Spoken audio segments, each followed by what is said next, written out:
Question number 21. DNA is very long. It is accommodated in small size the nucleus by. NEET 2007 का question है. Question पूछ रहा है कि डीएनए तो बहुत लंबा होता है. अब हम लोग प्रीवियसली भी देख चुके हैं कि जो डीएनए का साइज़ है वो कितना है 2 मीटर. कितना है 2 मीटर. और 2 मीटर डीएनए को आपको एक सेल के अंदर यूकैरियोटिक सेल के अंदर सेट करना है. जैसे फॉर एग्जांपल ह्यूमन बींग्स में भी आप देखोगे. सो जो सेल का डायमीटर है वो भी बहुत छोटा है 10⁻⁶. सो उसके अंदर जब आपको डालना है 2 metre long DNA, it is literally impossible. But जब कभी भी बड़ी चीज़ को आपको कम जगह पर सेट करना होता है तो आप उसको क्या करते हैं, फोल्ड करते हैं या कॉइल करते हैं. सिमिलरली हम डीएनए को भी क्या करेंगे, कॉइल करेंगे. अब ऑप्शंस कैसे हैं उनको एक एक करके समझ लेते हैं. पहला है डीएनएज डाइजेशन. डीएनएज डाइजेशन का मतलब है आप डीएनए को तोड़ रहे हो using DNases. DNases are nucleases that will break DNA into small fragments. अब बहुत सारे बच्चे ये भी बोल सकते हैं कि सर एक बार डीएनए को ब्रेक कर देंगे छोटे छोटे फ्रैगमेंट्स में तो एक एक करके डाल देंगे. बट टेक्निकली देखा जाए तो इट इज़ नॉट पॉसिबल, क्योंकि एक बार आप डीएनए को ब्रेक कर दोगे so it will be no more functional. So breaking of DNA is not the solution. Second option है सुपर कॉइलिंग.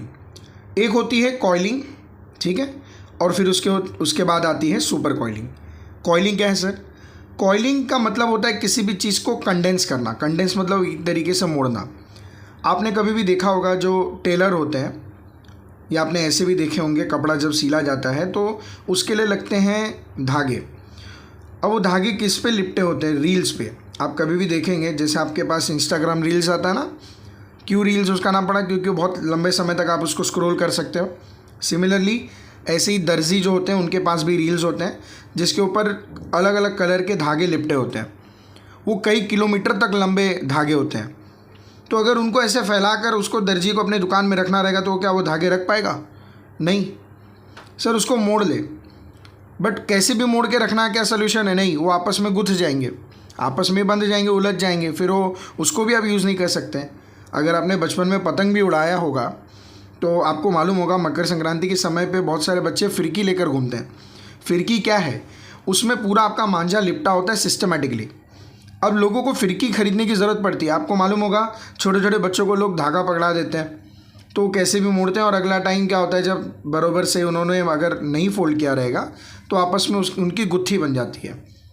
फिर उस गुत्थी को सुलझाना ही अपने आप में एक बड़ा टास्क हो जाता है और इवेंचुअली वो पूरा मांझा आपके लिए किसी काम का नहीं रहता है.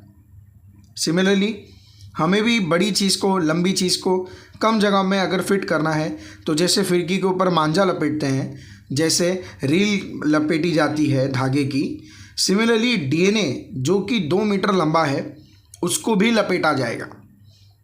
अब वो आपके ऊपर है आप किस तरीके से उसको लपेटते हो. बायोलॉजिकली जिस तरीके से लपेटा जाता है हम उसे स्टडी करते हैं. सो सिमिलरली एक होती है कॉइलिंग और एक होती है सुपर कॉइलिंग. कॉइलिंग ये है कि जिसको आपने एक बार लपेट दिया, सपोज आपने धागे को लिया, एक बार लपेट दिया, फिर जो लपेटा हुआ धागा है उसको दोबारा आप जब लपेटेंगे तो वो और छोटा होते जाएगा. फॉर एग्जांपल जैसे आपने एक बार पेपर को लिया, पेपर को हाफ में फोल्ड कर दिया, उसके बाद उस हाफ पेपर को एक बार और फोल्ड कर दिया तो डबल फोल्ड्स हो जाते हैं. सिमिलरली एक बार जिसको आपने कॉइल कर दिया उसके बाद दोबारा उसको कॉइल करते हैं तो उसको सुपर कॉइलिंग कहते हैं.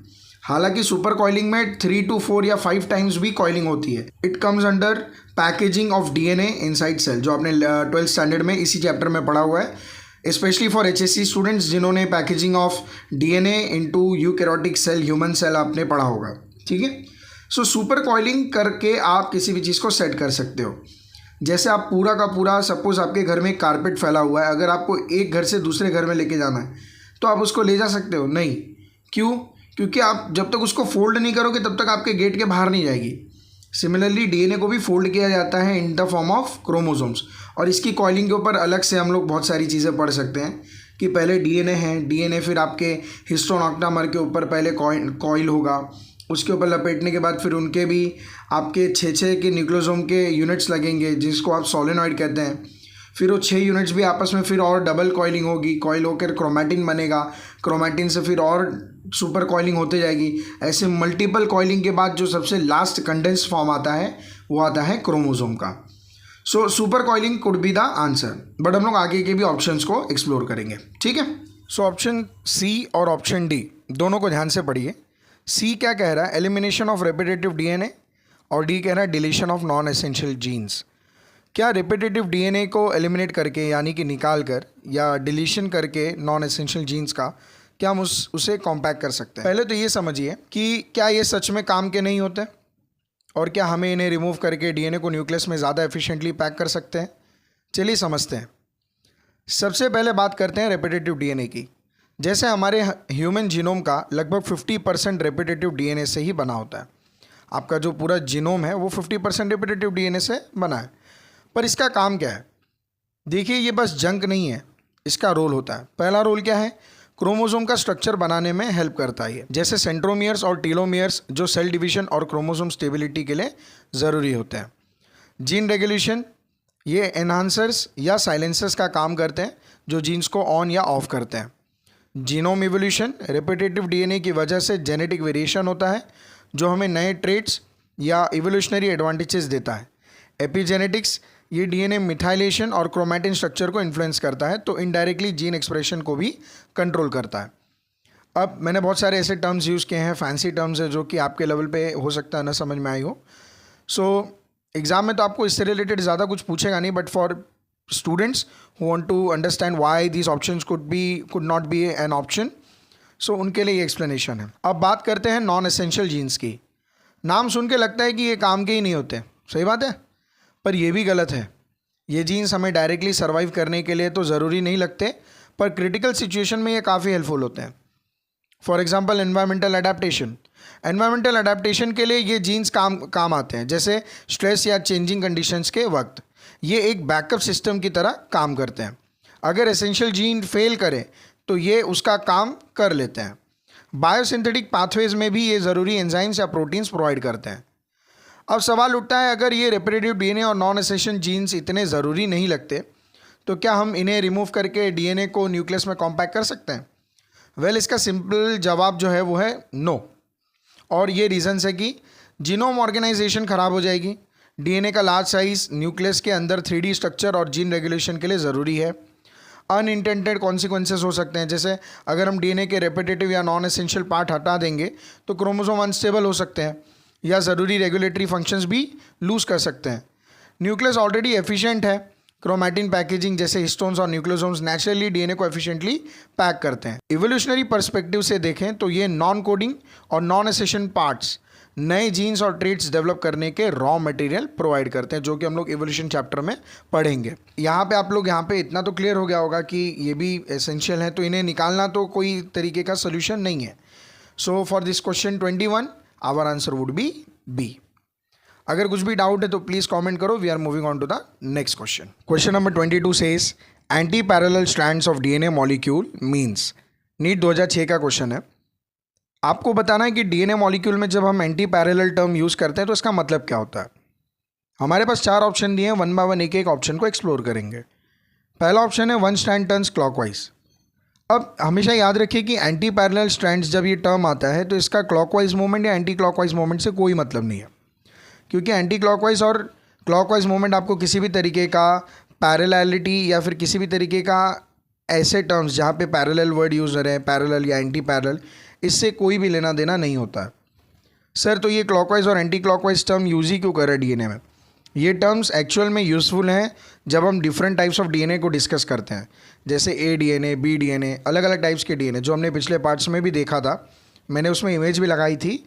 सो वहाँ पे इनका मतलब होता है क्लॉकवाइज और एंटी क्लॉकवाइज का, जिसमें कि हम डिफरेंशिएट कर पाएँ डिफरेंट टाइप्स ऑफ डीएनए के बीच में। ऑप्शन सी क्या बोल रहा है कि phosphate group of the 2 strands share the same position eight there ends.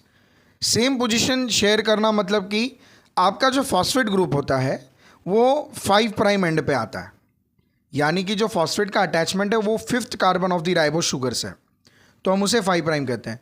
जिन्हें नहीं पता है कि किसे हम 5 प्राइम कहते हैं, 3 प्राइम एंड कहते हैं, वो नीचे कमेंट करें। मैं उसको एक्सप्लेन करने के लिए एक शॉर्ट वीडियो लाऊंगा जिसमें आपको क्लियर हो जाएगा हमेशा के लिए कि किसी भी एंड को 5 प्राइम एंड और किसी को 3 प्राइम एंड क्यों कहते हैं। सो पहली चीज़ तो जो सेम पोजीशन आती है, सो 5 प्राइम और 5 प्राइम के सामने 5 प्राइम आ जाएगा तो उसे हम पैरेलल कहेंगे। दैट इज़ लेफ्ट साइड का स्ट्रैंड अगर 5 प्राइम टू 3 प्राइम है और राइट हैंड साइड का भी सेम 5 प्राइम टू 3 प्राइम है, अगर आमने सामने आ जाते हैं तो वो उन्हें हम पैरेलल कहेंगे, ना कि एंटी पैरेलल। पैरेलल तो हैं बट वो एंटी पैरेलल नहीं है। सो ये भी हमारा ऑप्शन क्या है, एलिमिनेटेड है। सो हमारे पास एक लास्ट ऑप्शन बचा हुआ है, वो ऑप्शन है D. So the best answer for 22 question is D. Reason: phosphate group at the start of the two DNA strands are in the opposite position. आप देख पा रहे हैं लेफ्ट हैंड साइड में जो 5 प्राइम है वो टॉप पे है और राइट हैंड साइड में जो स्ट्रैंड है उसका जो 5 प्राइम है वो बॉटम पे है.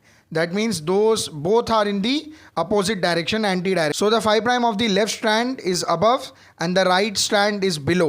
So 5 prime are in the both are in the opposite direction. Hence both are in anti-direction.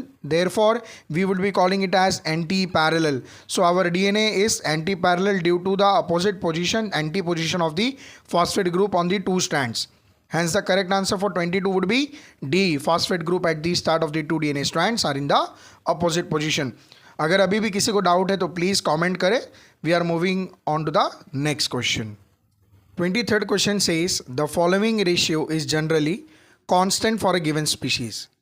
ये नीट 2004 का क्वेश्चन है. जब कभी भी नाइट्रोजनस बेस से रिलेटेड कोई भी रेशियो वाला क्वेश्चन आए तो आपको हमेशा किसको याद करना है? साइंटिस्ट चारगाफ को. चारगाफ जी ने दिया था चारगाफ रूल. ये हमेशा याद रखिए, किसी भी साइंटिस्ट से रिलेटेड कोई भी चीज़ आती है तो उस साइंटिस्ट का एक रिमार्केबल काम होता है. सो रेशियो से रिलेटेड कोई भी काम आए, खास करके नाइट्रोजनस बेस से रिलेटेड, तो आपको हमेशा चारगाफ को याद करना है. चारगाफ रूल के बारे में सबसे पहली चीज़ तो इतना याद रखिए कि guanine pairs with cytosine and they are equal to each other. Likewise adenine pairs with thymine. Therefore, ratio of G plus C is to A plus T, that is G plus C divided by A plus T is always constant according to Chargaff's rule. चारगाफ ने ये clear rule दिया हुआ था, तो यहाँ पे हमें साफ साफ दिख रहा है कि जो बी रहेगा वो क्या रहेगा, हमारा आंसर रहेगा. बट अब बाकी हमारे आंसर्स क्यों नहीं होंगे उसको भी देख लेते हैं वन बाय वन. हमारा जो पहला ऑप्शन है आपके पास वो है T plus C divided by G plus A. No known biological principle or rule states that this ratio remains constant. किसी भी तरीके का रूल या डिस्कवरी रिसर्च पेपर कोई भी ये नहीं क्लेम करेगा कि T plus C divided by G plus A divided by मतलब कि इस टू का जो रेशियो है वो कभी कांस्टेंट रहने वाला है. सो ऐसी कहीं पर भी स्टडी नहीं हुई है, तो ये तो याद रखने वाली बात है. Second, A plus C is to T plus G. जैसे आपका ए ऑप्शन था वैसे ही सी ऑप्शन है. This is also not a standard ratio with known constancy for a species. Probably कहीं कहीं पर आपको इसकी constancy दिख सकती है, but this is that cannot be generalized, isn't it? Last हमारे पास है A plus G is to C plus T. While Chargaff's rule ensures that purines equal pyrimidines, this ratio is typically 1 for all species, not species specific. बहुत बच्चे क्या करेंगे, D mark करके आ जाएंगे. D नहीं mark करने का रीज़न क्या है कि ऑलमोस्ट सभी स्पीशीज़ के लिए, एक किसी पर्टिकुलर स्पीशीज़ के लिए. क्वेश्चन क्या बोल रहा है कि which of the following is generally constant for a given species. The word species is very important here. एक पर्टिकुलर स्पीशीज़ के लिए कौन सा रेशियो कांस्टेंट रहने वाला है, ना कि हर एक के लिए. जो जनरलाइज्ड रूल आप लोग पढ़ते हो, क्लासरूम में पढ़ाया जाता है, वो एक्चुअल में A plus G divided by C plus T वाला अक्सर पढ़ाया जाता है, जो कि 1 है. बट बच्चे इसे ही याद करके जाते हैं, और जब कभी भी क्वेश्चन के अंदर स्पीशीज़ वर्ड आ जाती है तो उसमें वो क्या कर देंगे, फटाक से डी मार्क कर देंगे. बट प्लीज़ क्वेश्चंस को ध्यान से पढ़िए, 2 बार पढ़िए. नहीं समय है तो ज़्यादा घाई मत कीजिए, क्या मालूम आप उसमें ब्लंडर कर दें, कुछ मिस्टेक कर दें. आपको बहुत ज़्यादा फोकस रहना पड़ेगा इन सब क्वेश्चंस के लिए. पिछले वीडियोस में भी हम लोगों ने कई जगह पर देखे हैं, बहुत पेचीदा लाइंस आती हैं, बहुत ही कंट्रोवर्शियल क्वेश्चंस आते हैं, जहाँ पे कि ऑप्शंस के बीच में बहुत ज़्यादा एक एंटागोनिस्टिक लिंक आता है, जिसमें कि हमें क्लियर नहीं हो पाता है. हम अक्सर सोचते हैं कि ये आंसर होता है, बट बाद में हमें अपनी मिस्टेक रियलाइज़ होती है. बट जब तक हमें वो रियलाइज़ होगी तब तक वो टाइम बीत चुका होता है. तो ये तो आपने कहावत सुनी होगी कि अब पछताए होत क्या चिड़िया चुग गई खेत. तो हमें क्या करना है, वो चीज़ ना हो उससे पहले हम अपने आप को प्रिपेयर रखें. सो यहाँ पे पर्टिकुलर स्पीशीज़ के लिए पूछा गया है, हैंस हमारा आंसर हो जाएगा B. G plus C is to A plus T would generally be constant for a given species. Clear?